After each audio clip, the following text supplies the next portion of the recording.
ಜೈ ಶ್ರೀರಾಮ್ ಎಲ್ಲರಿಗೆ. ಇವತ್ತಿನಿಂದ ನಂದು ಮಿನಿ ಬ್ಲಾಗ್ ಬರ್ತದ, ಕಂಟಿನ್ಯೂ ಆಗಿ ನೋಡ್ರಿ. ಇವತ್ತು ಬ್ಲಾಗ್ ನಂದು ಸ್ಟಾರ್ಟ್ ಆಗಿದ್ದೆ ನಮ್ಮ ಬಾಸಿನ ದರ್ಶನ ಮಾಡಿದ್ವಿ. ಇವಾಗ ನಾವು ಮ್ಯಾಗ ಹೊಂಟಿವಿ ದರ್ಶನ ಮಾಡಕ್ಕೆ. ಕಂಟಿನ್ಯೂ ಪೂರ ಬ್ಲಾಗ್ ಇವತ್ತು ಏನೇನು ಮಾಡ್ತೀನಿ ಏನಿಲ್ಲ ಪೂರ ನೋಡ್ರಿ.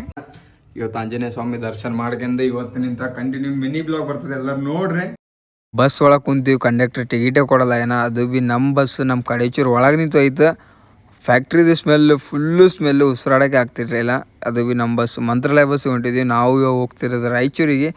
ದಾರ್ಯಾಗ ಬಾಸಿಗೆ ನಮಸ್ಕಾರ ಮಾಡಿದ್ದೀವಿ. ನೋಡೋಷ್ಟರಲ್ಲೇ ನಮ್ಮ ಡ್ರೈವರ್ ಒಮ್ಮಲಿಗೆ ರಾಯಚೂರಿಗೆ ಬಂದು ಲ್ಯಾಂಡ್ ಮಾಡಿಸಿಬಿಟ್ಟ. ನನಗಂದ್ರೆ ಭಾಳ ಸ್ಟ್ರೆಸ್ವಾಗಿಬಿಟ್ಟಿತ್ತು. ನನಗೆ ನಾಷ್ಟ ಮಾಡೋದಿತ್ತು. ನಾನು ತೊಗೊಂಡೆ ಲೆಮನ್ ರೈಸ್, ನಮ್ಮ ಫ್ರೆಂಡ್ ತೊಗೊಂಡ ಪೂರಿ. ಇವಾಗ ಇಲ್ಲಿಂದ ನಾವು ಹೊರಗಡೆ ತಿರುಗಾಡಿದ್ವಿ. ಒಂದು ಸ್ವಲ್ಪ ಕೆಲಸ ಮುಗಿಸ್ಕೊಂಡ್ವಿ. ಇವಾಗ ಮನೆಗೆ ಹೋಗೋಕೆ ಟೈಮ್ ಆಗಿದೆ ಅಂತ ಹೇಳಿ ನಾವು ಹಂಗೆ ಕುಂತಾನೆ. ಇವಾಗ ಬಸ್ ಸ್ಟ್ಯಾಂಡಿಗೆ ಬಂದ್ವಿ. ಬಸ್ ನೋಡ್ಕೊಂಡು ಕುಂತ್ವಿ. ಫುಲ್ ಬೇಸರ ಬರಕತ್ತೀವಿ. ರಾಯಚೂರಿನಿಂದ ನಮ್ಮ ತಮ್ಮಗ ನಾನು